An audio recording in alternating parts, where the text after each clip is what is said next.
Is it in? Is it a stipler for you? He won't be able to. He uses the Wacom, and you need to do. I think you need to go this here. No.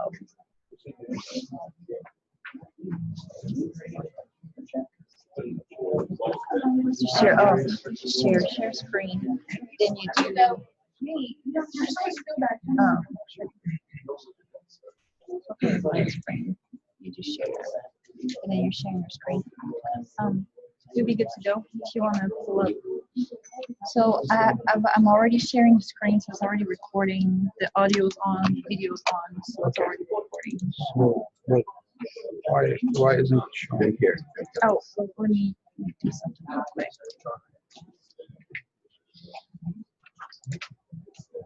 There you go. Oh, it went. Okay. It might show this all the time. I don't know how to get rid of it, but you can. You can just move it wherever you want to. Okay. I think. Oh, you're right. You're right. Okay. Oh, it's still there though. But anyway, that's the best we can do. Hopefully, it'll be fixed. Well, you're here tomorrow too, right? Yeah. We could probably put you in the room next door. Okay. So you don't have to do webcam, but for next week, we're hoping this is. Okay. Okay. So should I send an email to the students that tomorrow it's going to be there? Yes, you can go ahead and do that, and then we'll make the switch for the UMS recording over there. Okay. Okay. Thank you. So, good morning, everyone. So, last time we started discussing the symmetric structures, okay? How to deal with a symmetric beam, okay, and how to make use of the symmetry, okay? So, what we discussed, okay, is if you have a symmetric beam about a span, okay, about the middle of the span, you just have to study the half of it, okay, and you just make use that about this mid span, the two ends, okay, they have the same angle, okay, except that it's negative in sign, okay. That's about the mid span. And then if you have symmetry about the support, okay, so you just study half of that structure and you turn that support to a fixed support, okay. And we took this example here, okay. So now let's see, okay. Let's say the third thing that we have before going to frames, okay. You have symmetry, okay, about an internal hinge.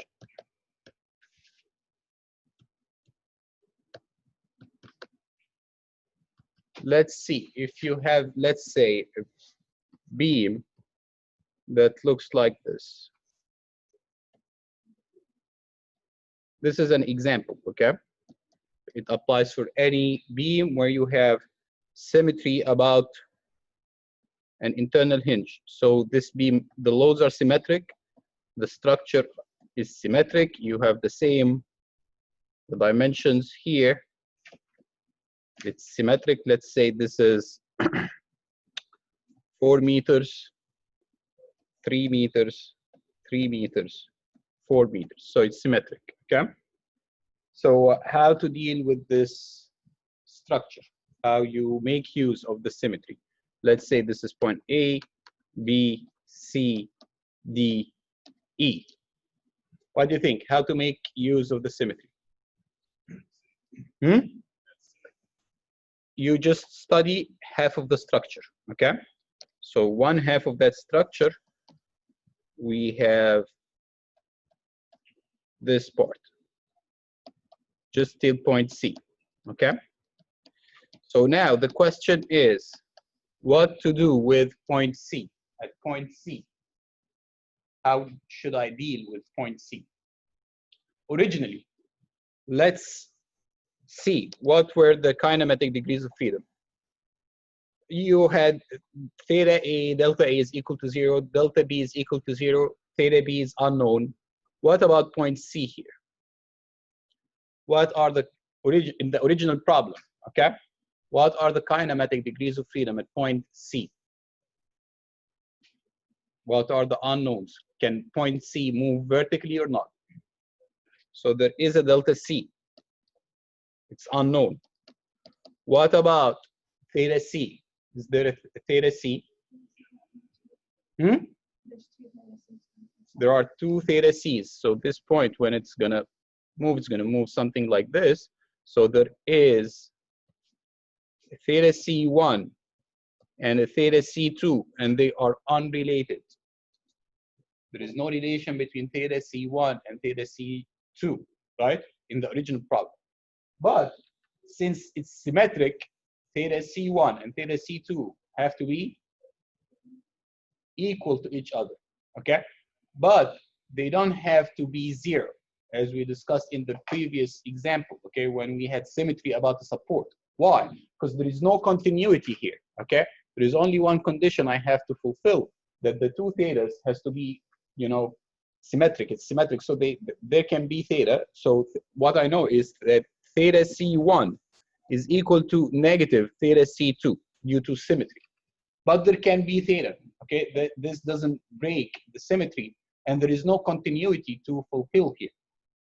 You remember last time we had some continuity here. It was continuous at point C. So theta C1 has to be equal to theta C2, as well as theta C1, and has to be equal to negative theta C2. I had two conditions, and to fulfill both conditions, we realized that theta C has to be equal to 0. While here, since we have an internal hinge, we only have one condition to fulfill the symmetry. We don't have a condition for continuity, because the beam is not continuous at this point, okay? It's a hinge, so both ends can have different thetas, okay? So point C can has a rotation, right? Theta C1, there can be a theta C1, and there can be a deflection, right? Delta C. And the moment at point C is equal to 0. What is a point that has those three conditions? It's free to move in terms of theta, in terms of delta, and the moment at that point is equal to 0. The free end. So you just study one half of the beam like this with a free end, okay? When you solve this problem, it's representative of the entire beam, of the beam here from A to E. Just draw the shear force diagram for ABC, draw the bending moment diagram for ABC, and then you use what you drew for ABC, for that beam ABC. The shear is going to be anti-symmetric in part CE, and the moment is going to be symmetric in part CE. And that's it. So now this problem becomes easier, okay? You just made use of the symmetry to make your problem easier, okay? Just the kinematic degrees of freedom became a little bit less, okay? You saved one kinematic degree of freedom, okay? Any question? Okay, let's continue about the symmetry, okay? But now let's study symmetric frames, or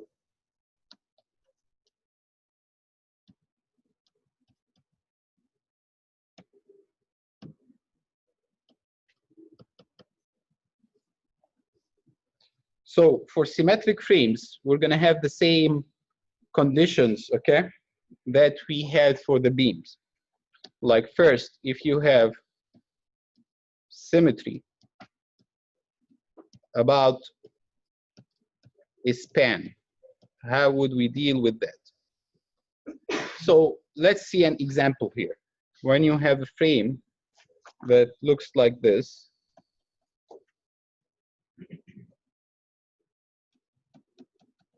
it's symmetric about this line. What do I mean by symmetry? The structure has to be symmetric, the loads has to be symmetric, okay? So let's say you have this symmetric load. Can you have a horizontal load? If you have a horizontal load here for the the structure to be symmetric, you have to have a horizontal load here in the opposite direction to be symmetric, okay? So let's say this is symmetric. This is point A, B, C, D. And we want to make use of that symmetry, okay? So first, if we don't include or make use of the symmetry, what are the kinematic degrees of freedom? I don't realize that this structure is symmetric. So what are the kinematic degrees of freedom? Let's focus here. What about the thetas? Let's find the thetas first. So at point A, how much is theta A? At point B, it's an unknown. So theta B is unknown. At point C, theta C is unknown. Okay? At point D, theta D is how much? 0. So those are for the thetas, okay? Now let's see for those points, can they move, can there be a delta? So now, point A, can it move horizontally or vertically? No. Point B, let's talk about two motions at point B. Can it move horizontally? Is there anything restraining point B from moving horizontally? No, so actually point B can move horizontally like this, okay? Can it move vertically? Can point B have a vertical motion? No, why not?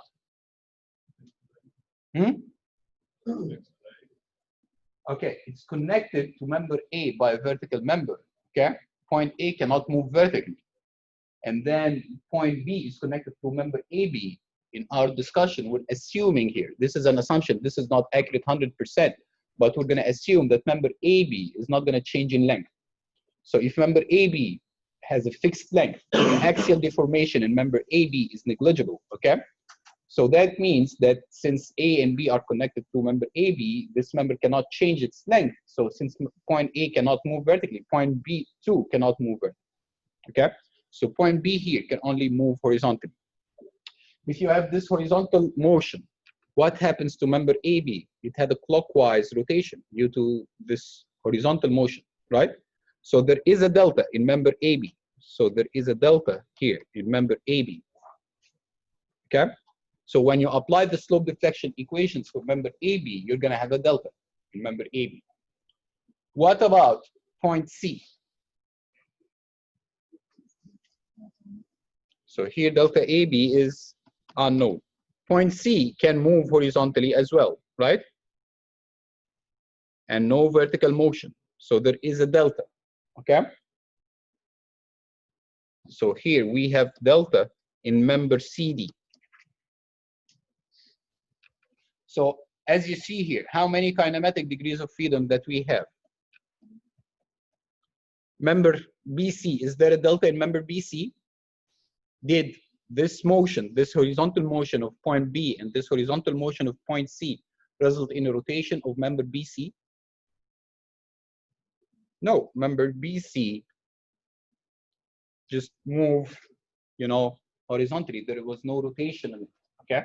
It remained the start and the end, okay? There is no differential deflection between the start and the end, okay? Now, how many kinematic degrees of freedom that we have here? Can you count them? 4. Theta B, theta C, delta AB, and delta CD. You need to know all 4 unknowns to find the, you know, or use the slope deflection equations to find the moments at the end of each member, right? 4 kinematic degrees of freedom. Can you make it easier? Decrease the number of the kinematic degrees of freedom? Yes. Not, we still don't want to make use of the symmetry right now. Even if I don't consider the symmetry, can I make those 4 kinematic degrees of freedom a little bit less? How?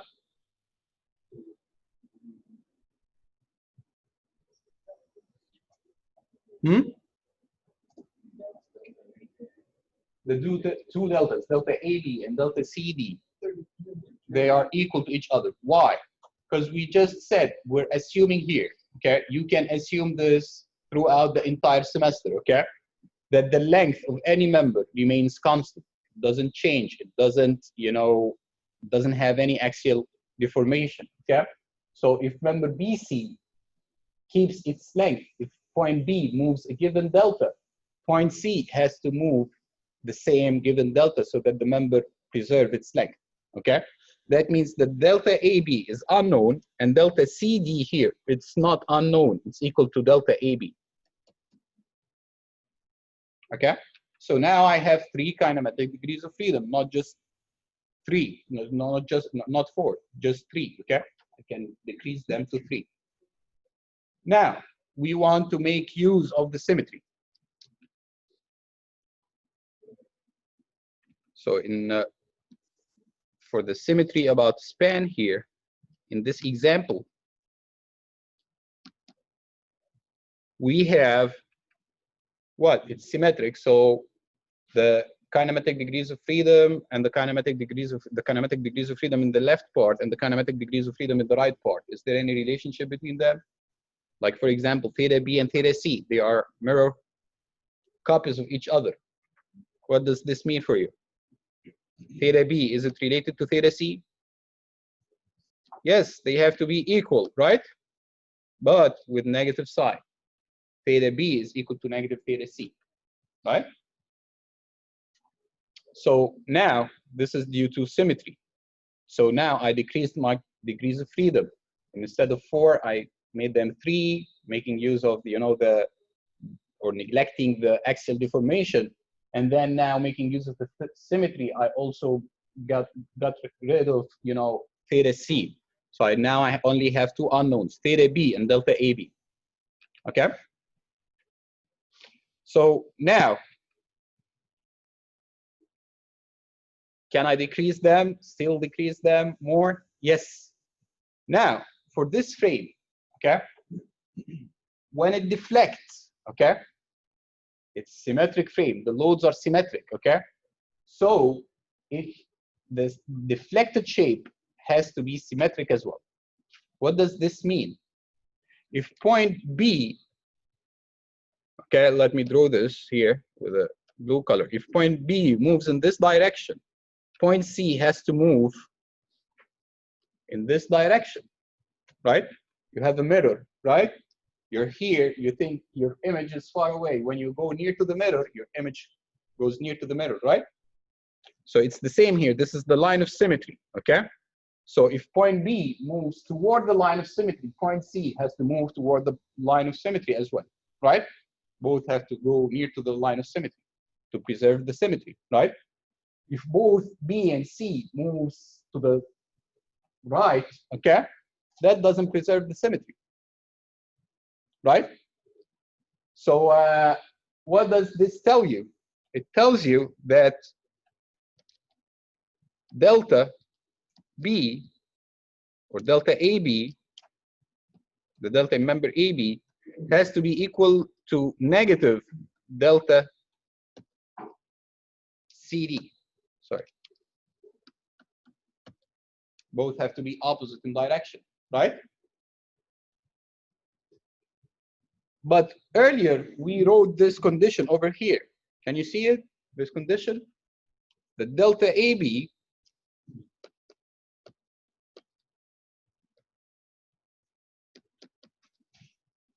due to zero axial deformation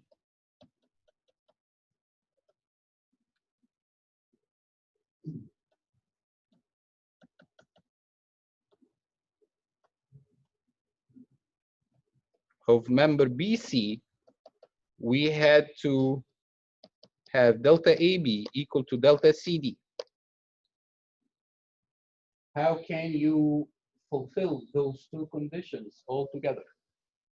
The delta AB has to be equal to negative delta CD, and delta AB has to be equal to delta CD. How can you fulfill equation 1 along with equation 2?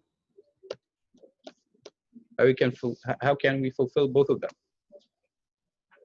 Yeah, so therefore, to fulfill equation 1 and 2, delta AB has to be equal to delta CD has to be equal to 0. There is no way to fulfill both equations, okay, without, you know, having to set delta AB and delta CD to 0, okay? What does this mean? It means that for symmetric frames, okay, we assume, or we had here this structure, okay, moving horizontally, okay? We call this a sway. So frames have a side sway. This is side sway. This motion here is a side sway. And we just realized that the symmetry prohibits this side sway. No side sway would happen in a symmetric frame, okay? You cannot have this side sway. So this is the rule here. So therefore here, for symmetric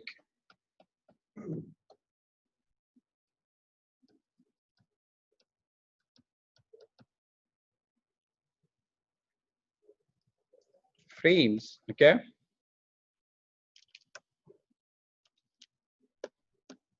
there is no side sway. Although I'm just writing this as a rule, I'm writing it as a rule, although it's not like 100% correct. It's not all of the time correct, okay? There are some situations where this rule is broken, okay? But according to the textbook, okay, even there is an, not an example, I guess, there is a problem in the textbook, okay? It's a symmetric frame, but the symmetry doesn't, you know, prohibit the side sway in that frame. But the book in the solutions, okay, assume that no, the side sway is prohibited due to symmetry, although this is not correct, okay? Would you like to know in which case the symmetry doesn't preserve the, or prevent the side sway? Okay, for example, so exception here, let's try, this is an exception.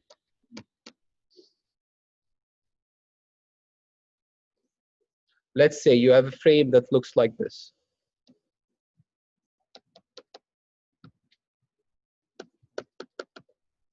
A, B, C, D, E. And let's say it's symmetric. The loads applied here are symmetric, okay? You have, let's say, 10 kilonewtons per meter here and 10 kilonewtons per meter here. Symmetric loads. So where is the line of symmetry? It's symmetric about this line here, about point C, okay? So actually, now, what the book in the solution mentioned that point B cannot move horizontally and point D cannot move horizontally because of the symmetry. There is no side sway. Point B and point D cannot move horizontally, but that's wrong. Even with the symmetry, okay, point B and point D, okay, can move horizontally. Why is that? It can move like this. And now due to symmetry, point D has to move in the opposite direction to preserve the symmetry, okay? And still point B and D, okay, they will just move to this point. And point C here can move vertically. This doesn't break the symmetry. If point C moves vertically, it doesn't break the symmetry. So actually point C would move down, okay? And then they move like this. Okay? So actually, there can be a delta B and a delta D, okay? There is a side sway here, okay? Although this frame is symmetric, okay? So now, if point C moves vertically, this doesn't break the symmetry. But when it moves vertically down, okay, it has, member BC has to preserve its length.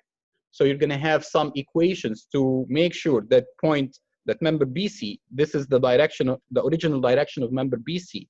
If I draw a line that is parallel to it, So this point here, okay, has to have some motion, okay, that preserve the length of member BC. Yes.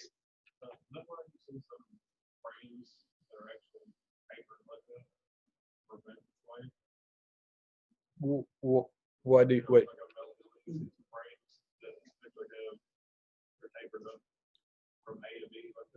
From A to B. It's A to B is vertically, originally vertically. So what are you talking? You're talking after it's loaded. It's no, the actual metal frame itself. Oh yeah, oh the metal frame. Yeah, okay, the section. Yeah. No, this has nothing to do with the deflection here.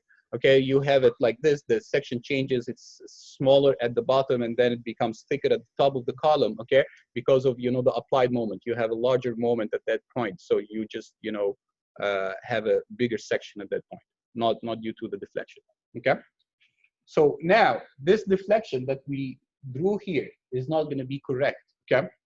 Actually, what will happen? Okay, to preserve the length of member BC. Okay. So member BC has to preserve its length. Okay. The only way to preserve the length of member BC is this move out. So here we have a delta B, and this move out. And then now point C moves to this direction. And this goes like this. So this is the deformed shape. You have the load like this, gonna move outside like this. Okay? And now member BC can preserve its length. Okay? Member BC can preserve its length. So actually how to preserve the length, if this is, you draw a line that is parallel .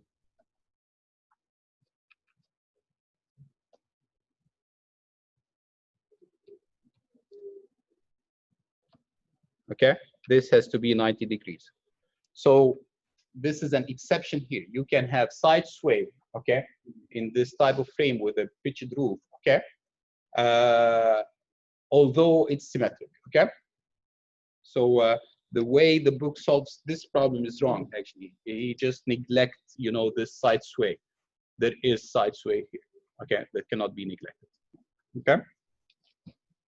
Any question?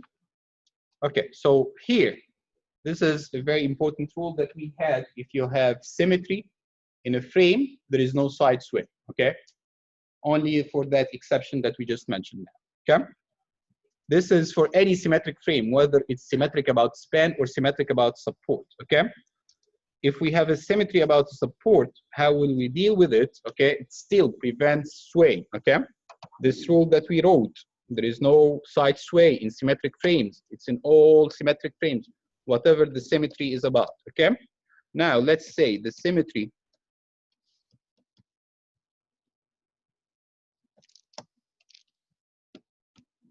about a support.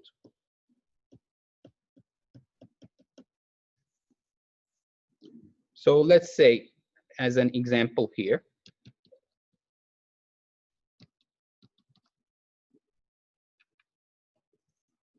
you have a frame that looks like this. You have a symmetric loads.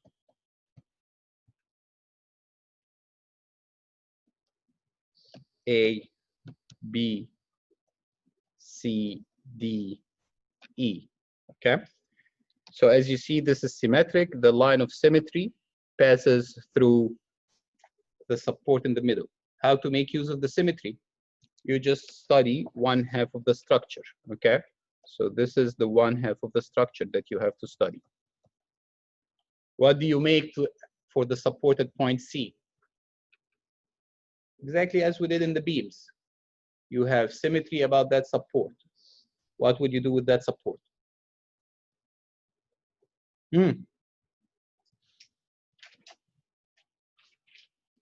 You turn to a fixed beam, fixed support, okay? Why? Because at point C cannot move vertically due to the support, and theta C left has to be equal to theta C right, and theta C left has to be equal to negative theta C right. How to satisfy both conditions? Theta C has to be 0. So theta C is 0, delta C is 0. That's a fixed support, okay? A fixed point. So instead of studying the entire structure, you just study this half frame. Okay. Let's say here, symmetry about the member. We didn't have this in beams because beams are just one member, okay, or one, continuous beam in the same direction, horizontal beam. While here in frames, we can have vertical and horizontal members all together. So let's say symmetry about the member here in the frame.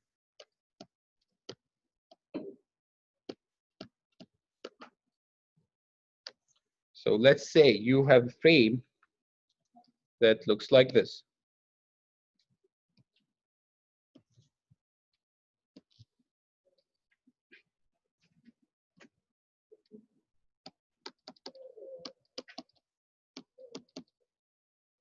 Okay, A, B, C, D, E, F, G, H, I. And this is symmetric. Definitely, to say that this is symmetric, the structure has to be symmetric and the loads has to be symmetric, okay, to make use of the symmetry. As you see here, the line of symmetry, this is the line of symmetry. It passes through what? Through, it's aligned with two members, member EE and member EF, okay? So the right side of that frame is symmetric to the left side of that frame. So this frame, it's equivalent to study just half of it, okay? So this is the half, this is point A, B, C. Now, at point F, at point E, at point D, what should I do, okay? Now, when this frame deforms, okay, the condition here at point F and E and D is related to the original, okay, deformation. I have to find what's the original deformation at F and E and D so that I decide what should I do with point F and E and D. As we said, this is symmetric, so there will be no side sway. Point B cannot move horizontally, okay? Point C cannot move horizontally. So point C and point F are connected together. That means that delta F, the movement at the horizontal movement at point F is prohibited, right? Point F cannot move horizontally. Point E cannot move horizontally as well. And definitely point B cannot move horizontally, right? Okay.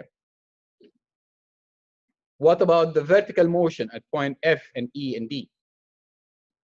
Zeros as well, right? Point D, there is no motion because it's fixed support. Point E, there is no motion because point E is connected to point D by this vertical member, ED. So since it doesn't change its length, member ED doesn't change its length, so point E is not going to move vertically as well. And member EF, okay, connects point E and F, okay. Member EF preserve its length doesn't change. So since point E is not moving vertically, so point F is not moving vertically. So now point F, E, and D are not moving horizontally, are not moving vertically. What about the rotation? Okay, what about the rotation at point F and point E? The rotation at point F, can a rotation happen at point F? Again, due to symmetry. If the rotation happened at point F, the rotation at F left has to be equal to the rotation, to negative the rotation at F right? And due to the continuity, it has theta F left has to be equal to theta F right? That means that theta F has to be equal to 0. That means that the three motions, the vertical motion, the horizontal motion, the rotation at point F and at point E has to be 0. That means that it becomes fixed. And this one is fixed. Okay? Now, what would you do with member FE and member ED? They pass through the line of symmetry, right? There is a member here. And there is a member here, right? What would I do with those members? Member FE and member ED. They pass through the line of symmetry. Okay, should you study them or not? So now, let's see, what would we do with member EF and member ED, okay? When I study member EF, okay, when you write the slope deflection equations for member EF, the moment at point, if you want to calculate the moment MFE, the moment at point F, you use the slope deflection equation. MFE is equal to 4EI divided by L theta F. How much is theta F? 0. Plus 2EI divided by L theta E. How much is theta E? 0. Minus 6EI divided by L squared delta. How much is delta? 0. Plus the fixed end moment in member EF. How much is the fixed end moment in member EF? You would say that would depend on the loading, right? There is no loading on member EF. How did I know this? That depends on the problem, right? The thing is, we're saying that this frame is symmetric. If you have a load like this,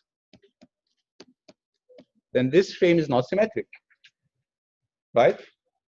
If you have a load like this, it cannot be symmetric because the loads, has to be symmetric. You need to have a load opposite to it. So they cancel each other. So there is no loads on member EF. If there is loads on member EF, then it's not symmetric.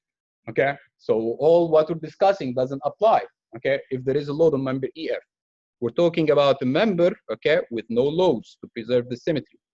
That means that how much are the fixed end moments then? 0. So how much is MF? 4EI divided by L theta F, 0. 2EI divided by L theta E, 0. 6EI divided by S squared delta, 0. Fixed end moment, 0. MF is 0. What about the moment at point E? 0. What about the moment at point D? 0. When you apply the slope deflection equation for member ED, 0. Okay? That means that member FE, regarding the moment, doesn't have any function. The moment there are zeros. Okay?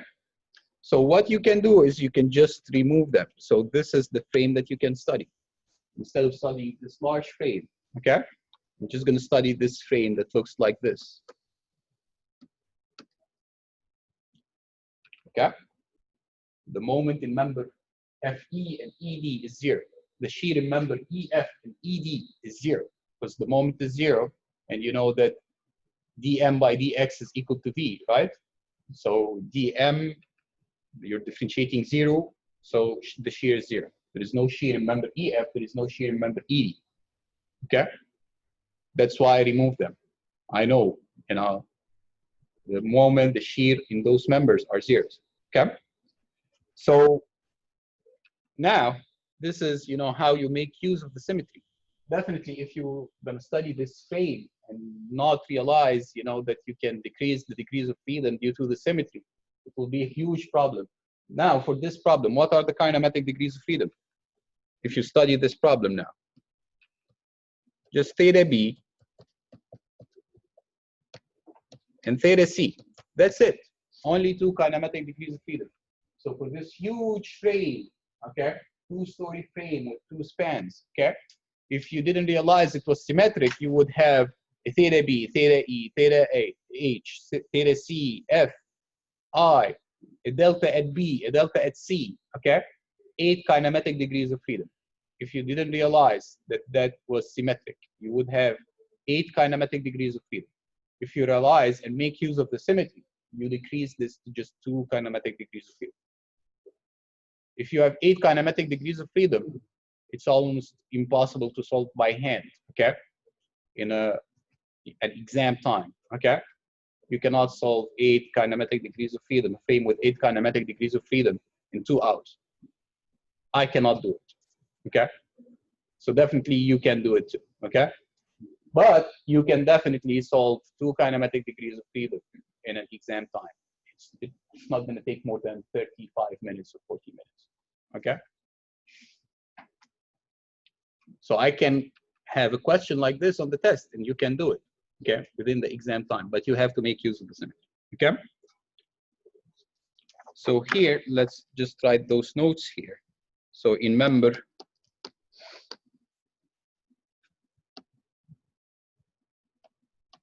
ED from the symmetry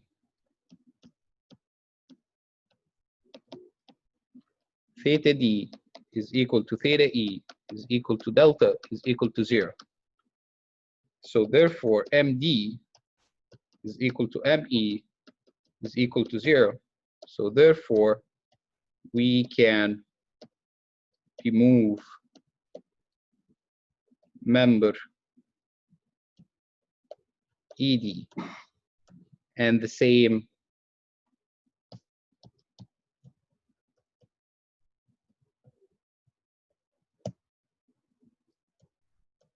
for member EF. You can remove them because the moment that both ends are equal to 0. Why? Because delta is 0, the theta at the start and the end of the member is 0. There is no loads. Okay.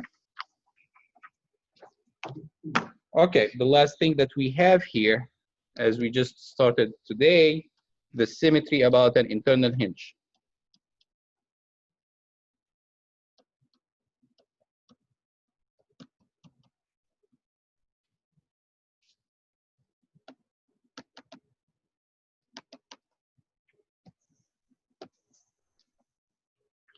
Example here, if you have a frame that looks like this, the loads are symmetric. This is A, B, C, D, E. You have symmetry. This is the line of symmetry. It passes through that internal hinge. How would you study this frame? You want to make use of the symmetry. It's symmetric frame, so there is no side sway. Okay. You want to study just one half of that frame. So now, this is one half of the frame, A, B, C. There is no side sway, right? That means that point C and point B cannot move horizontally, right? This is the rule that we said. In symmetric frames, there is no side sway. Point B and point C cannot move horizontally due to symmetry, okay? So here, no side sway due to symmetry. Okay, what about at point C? I'm studying half of the frame. I want to find the conditions at point C. Point C cannot move horizontally, right? Can it have a rotation? Yes, there can be a rotation, okay? Symmetry just says that theta C left has to be equal to negative theta C right. And that can be some value, okay? When this deflects, it can deflect like this. That doesn't break the symmetry. This deflected shape is still symmetric, right? So there can be a rotation at point C, but there is no horizontal motion at point C. What about the vertical motion at point C? Can there be a vertical motion at point C? Vertical deflection at point C? Yes, and still symmetric, no problem. It can move vertically, okay? So it can move vertically, it can have a rotation, but it cannot have a horizontal motion, point C. What type of support would give you this condition? All the motions are allowed except the horizontal motion. No, free point is it can move vertically, it can move horizontally, it can rotate. Here, no, I want to force that point C cannot move horizontally. A roller support, a pin prevent the vertical and horizontal motion. Okay, a roller, okay, support prevent just one motion. So it's a roller support, but it's in that direction. Prevent the horizontal motion, okay, not the vertical one. Okay, so I can just solve that frame, okay, and I can just, you know, once I solve it, I can use the symmetry to solve the entire frame. Any question here? Okay, so now let's start having some examples on frame. Let's start with symmetric frames, okay, that we discussed today, okay? And draw the bending moment diagram in those frames. So here, we're gonna start with example 11.5, okay? Example 0.5, we're gonna have a frame with no side sway and what's preventing the side sway?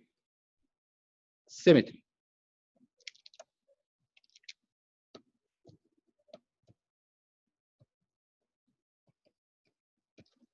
In that example, we're required to draw the bending moment diagram for a given frame, okay? So what's the frame that we have? We have a very simple frame. It's fixed here, fixed here.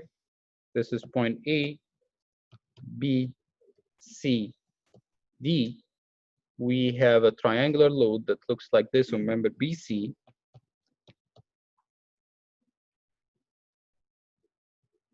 This is 24 kilonewtons per meter. The maximum intensity of the load right in the middle is 24.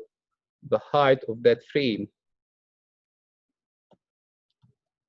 is 12 meters. The span here is divided into 2. It's 8 meters total, 4 meters, 4 meters to the center. So as you see here,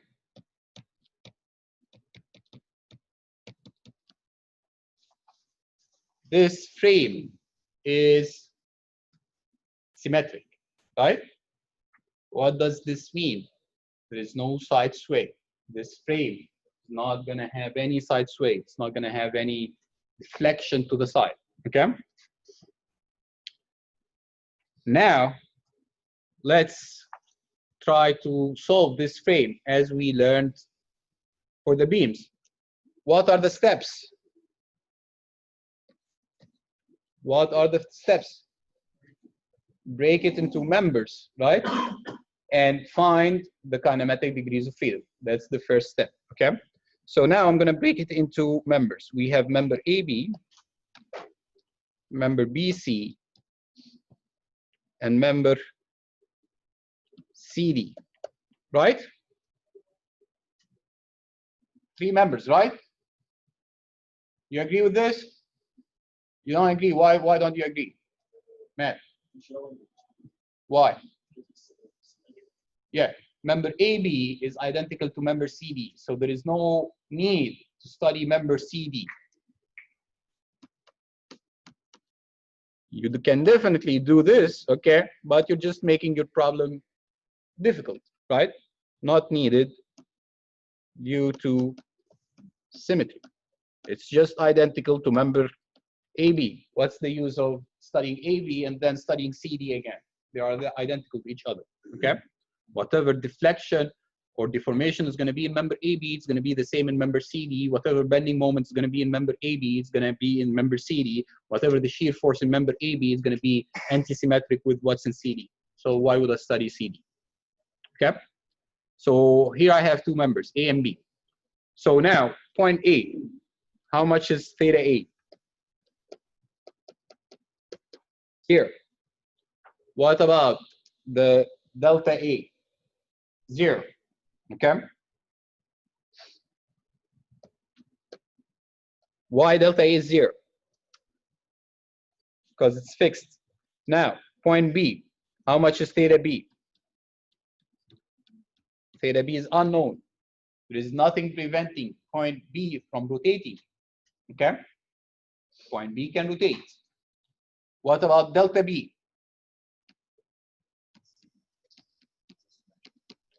Because of symmetry.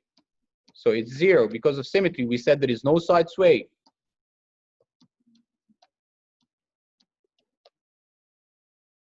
No side sway. If it was not symmetric, there would be a delta B, okay? But due to symmetry, this point B cannot move horizontally. Now, let's move to member BC. How much is theta B? It's the same theta B in member AB due to the continuity. It's a continuous frame, right? The two members are connected together, so it's the same theta.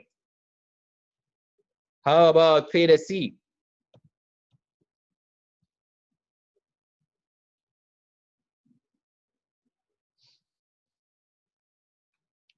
How about theta C? No, not 0. Negative theta B. Why? Because of the symmetry. This member, there is, the frame is symmetric about the mid or the mid of the span of that member. So when it deflects like this, the rotation at B has to be equal to the rotation at C, but just negative sign. So theta C is equal to negative theta B. Okay? If you didn't realize it's symmetric, that's fine, but it's going to be, you're going to have more kinematic degrees of freedom. What about the delta in member BC? Delta in member BC, how much is that? 0. Point B cannot move vertically, point C cannot move vertically. So there is no differential deflection between point B and point C. Okay? So now, what are the kinematic degrees of freedom?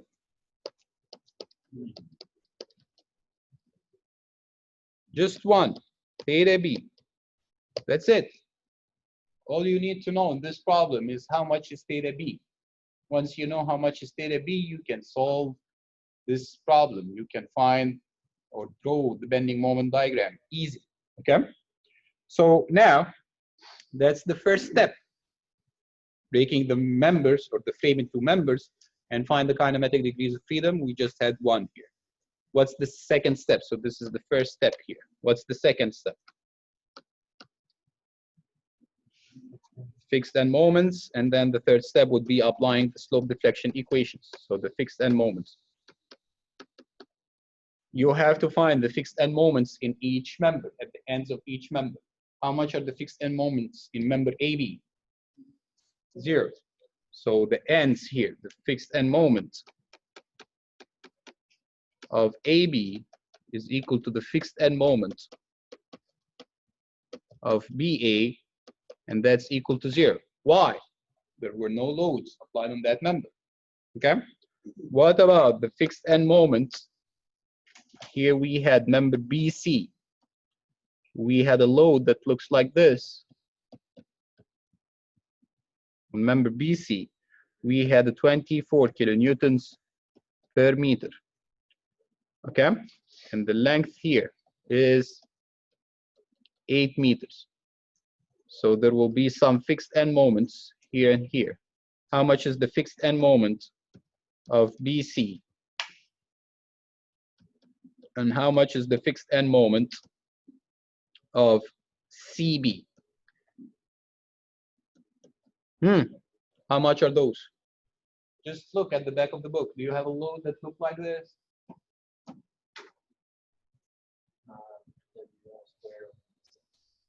5 WL squared divided by 96.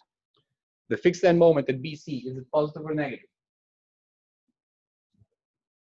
It's counterclockwise, so that's negative. At CB, it's the same magnitude, right? In the back of the book, it says the same magnitude, but it's positive. That's why I have the negative sign here. So this is equal to negative 5. W is 24. L is 8 squared divided by 96. So that's negative 80 kilonewtons meter. Now, any question? Okay. I'm just going to apply the slope deflection equations.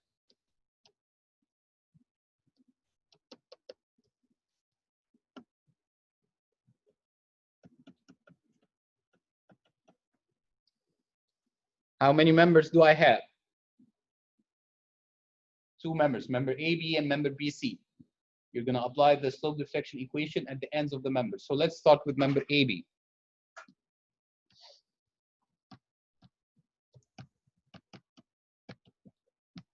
Would you use the regular slope deflection equations or the modified one? How to answer this question? To answer this question, there is an if statement, okay? As in programming. Would you use this or this? There is a condition. What's the condition? If the moment at one of the ends is equal to 0, then you're going to use the modified one. If not, then you have to use the regular one. Is the moment at any point and any of the ends of member AB is equal to 0? Point A or point B? Is there anything that force the moment at point A or point B to be 0? No. The only thing that forces the moment at the point to be 0 if you have a hinge, right? In hinged support, okay? An eternal hinge, a free end, okay? You don't have those here. So there is a moment at point A, there is a moment at point B, so you have to use the regular equations, the regular slope deflection equations. So now the two ends, what are those? MAB, the moment at point A. How much is that? 4EI divided by L, theta A, plus 2EI divided by L, theta B, minus 6EI divided by L squared, delta, plus the fixed end moment. I wrote it here, explicitly, just to let you know, it's the same equation. There is nothing new. The member being a vertical member doesn't change anything, okay? Still a member, you just apply, the equation as you used earlier. So how much is theta A? 0. How much is theta B? Unknown. How much is the length of that member? 12. 2EI divided by 12. Theta B. How much is delta? 0. How much is the fixed end moment? 0. So you just have EI divided by 6, theta B. That's what we expect. We only said we only have one kinematic degree of freedom. Theta B is the only unknown, okay? Now let's apply it to the second end, MBA. How much is MBA? 4EI over L times theta B. So 4EI divided by L, which is 12 meters, multiplied by theta B, plus 2EI divided by L theta A. How much is theta A? 0. Minus 6EI divided by L squared, delta. How much is delta? 0. Plus the fixed end moment of VA, 0. So that's it. We have here EI divided by 3 theta B. That's equation 2. Okay? Now, this is, I applied the slope deflection equation in member AB, the two ends of member AB. What should I do next? Go to the next member, which is member BC. So how many times will I write the equation, the slope deflection equation? The two ends, B and C, right? You can definitely do this. That's not wrong, okay? But you know that MBC is equal to MCB, right? But negative in sign. Why? Due to symmetry. So you actually don't need to write the equation at point C. Once you know the moment at point B, that's it, you're done, right?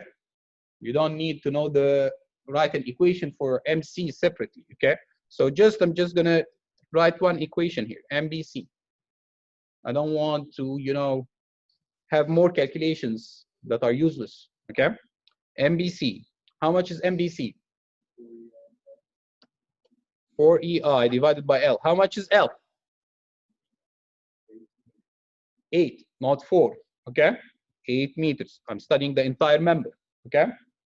So 8 multiplied by theta B plus 2EI divided by L multiplied by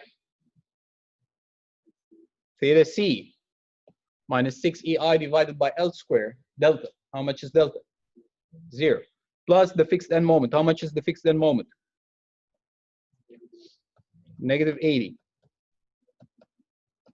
Oh, now that doesn't look good.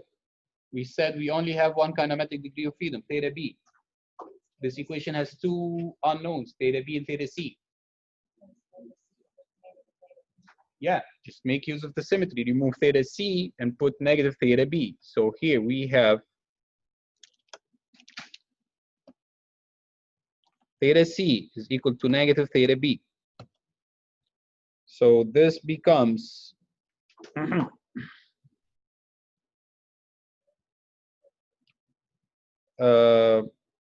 EI divided by 4 theta b minus 80. That's equation 3.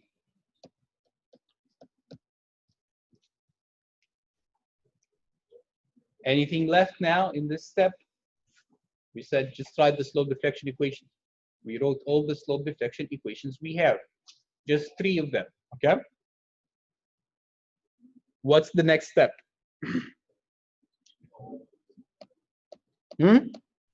Solve for theta, but to solve for theta, you need what? An equation of equilibrium. How many equations of equilibrium we need here? Why 2? How many unknowns do you have? 1, so you just need one equation. What were your unknown? Theta b. That means that the equation that you're looking for, the summation of the moments at point B is equal to 0. What's that? You had those two members, member AB and member BC. There is a moment here that's called MBC, and there is a moment here that's called MBA. The summation of those two moments has to be equal to 0, okay?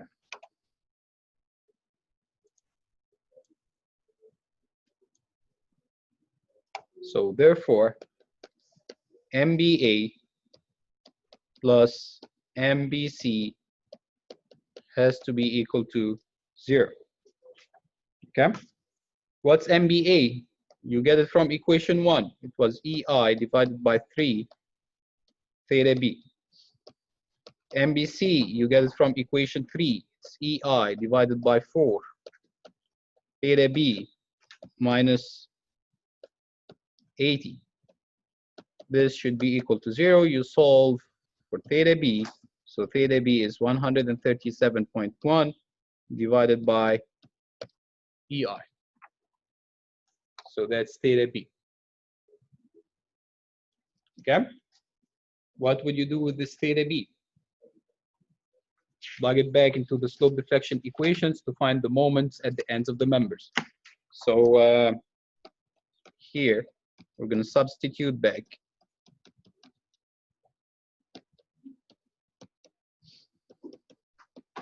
into equations 1, 2, and 3.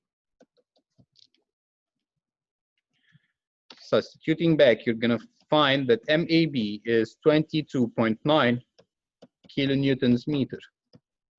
MBA is equal to 45.7 kilonewtons meter. MBC is equal to negative 45.7 kilonewtons meter. Now, what should I do with those moments? Draw the bending moment diagram. Use them to draw the bending moment diagram. So let's draw here quickly the free body diagram. MA, this is A, B, B, C. MA is 22.9, right? Positive. What does positive mean? It's clockwise. So here you have a moment of 22.9. MBA is 45, positive. What does positive mean? Clockwise, 45.7. MBC is negative 45.7, so it's counterclockwise, it's this direction. For member BC, do you know how much is the moment at point C? Looks like this. How did I know this? Symmetry.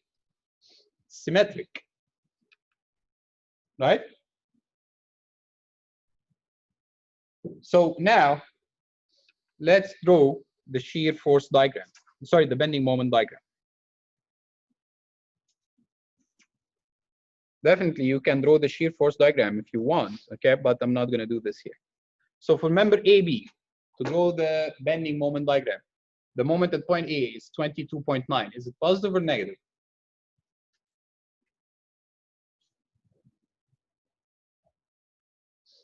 You're looking from here. Just turn your head, okay?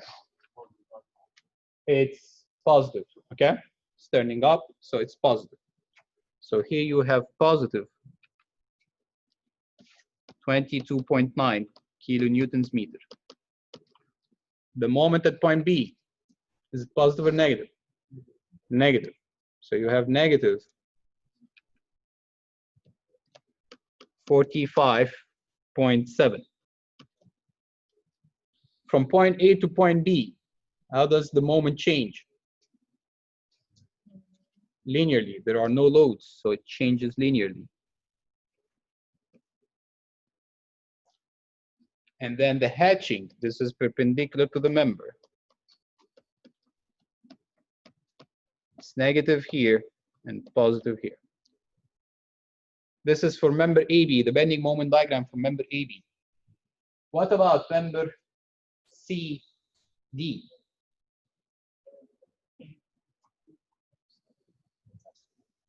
It has to be symmetric. The bending moment has to be symmetric. So symmetric, it means that you have negative moment here, okay? This is negative, so this is negative here.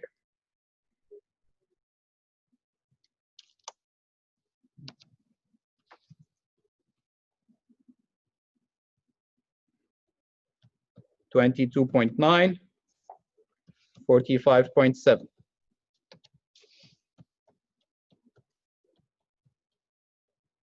Positive, negative. Without solving the slope deflection equations or writing them for member CD, I just know it's symmetric, okay? Now for member BC, member BC, how much is the moment at point B? 45.7. Is positive or negative? Negative. What about the moment at point C? Negative 45.7 as well. So here, the moment here, let me draw them by a different color. So 45.7 and negative 45.7. This is the moments at the two ends of member C, BC. How does the moment change from point B to point C? Curve, because you have some loads applied. So you're going to connect here with this dotted line, and then you're going to draw a parabola like this. And then you do the hatching. It's negative here and positive here in the middle of the span. Exactly as we mentioned in the beams, okay?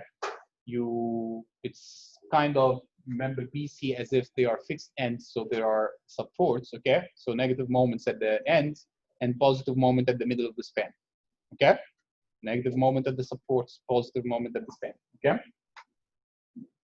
Any question here? Okay, so there is a chapter, okay, in the book that we skipped, okay?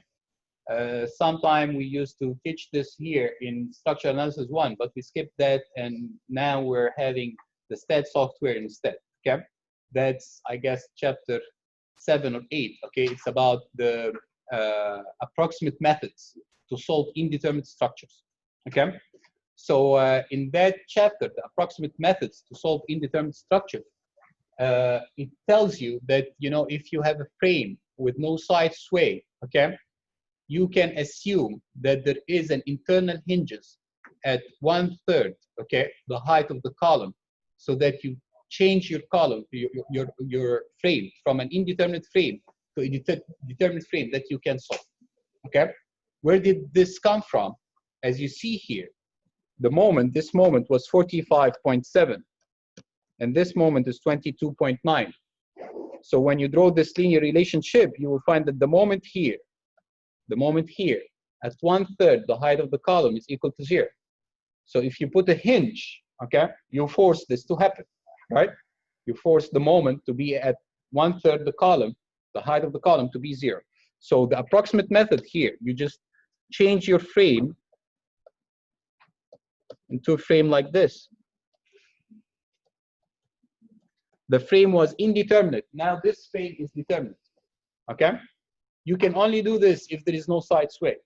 Okay? Where did you get this approximation that there is a, you introduce that hinge at 1/3 of the column? We actually just realized this. Okay? If there is no side sway, there is no loads on the column, as you see here, this will always apply from those equations, equation 1 and equation 2. The moment MAB is EI divided by L theta B. MBA is this was 2 EI divided by L theta B. This is 4 EI divided by L theta B. So it's always, you know, the moment at the top of the column is twice the moment at the bottom of the column. So there will always be, you know, the moment at 1/3, the height of the column will be 0. So this is where this approximate method comes from. But you can only apply this if there is no side sway, okay, and there is no loads on the member. If those doesn't apply, you cannot use this approximate method. Just introducing those hinges at 1/3 the column to make your problem, you know, instead of being an indeterminate beam and you need to use the slope deflection equations, you change it to a determinate structure and you just use what you learned in structure analysis 1. Any question? Okay, so we're gonna close here, and there is an assignment for the steel bridge competition. Okay, what you need to do in this, it's so easy, just a 2-page. Okay, I need you to have a preliminary design. Okay, no like, you don't need to do any analysis. Okay, just an idea. What's your idea for your pitch? Each one of you come up with an idea for the pitch. Will you use a beam, frame, truss?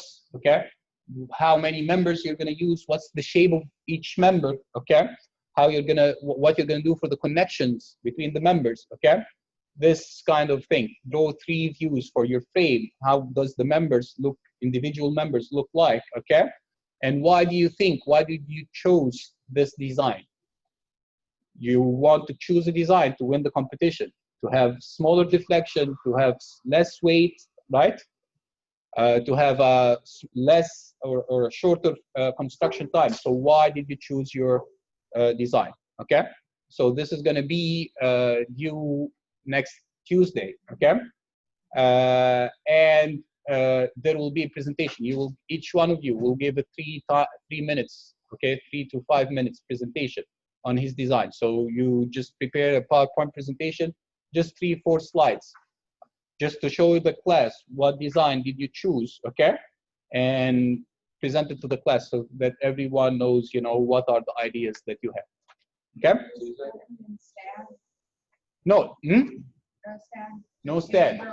Just, yeah, just an idea about the bridge and why did you choose it. Okay.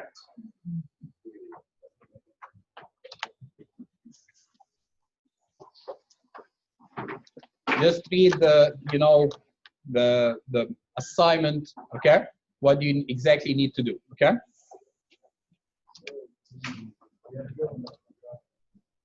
You do.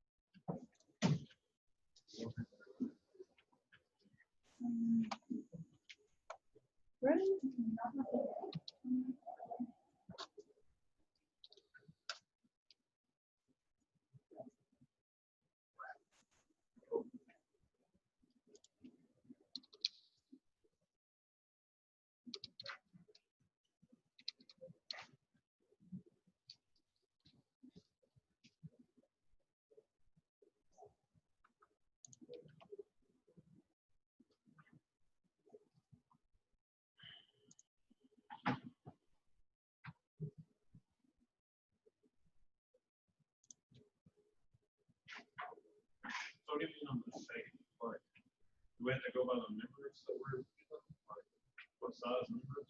Yeah, like will it be like the limitation for the size of the member is 3 feet 6 inches by 6 by 4? How would it look like? Is it like a group of members connected together? Just know what you think about. Okay. Yeah. That would be huge, actually. But how you're going to connect those together? You're going to have a member like this. How you're going to connect it to? Okay, just think about it. Okay. Yeah. You're welcome.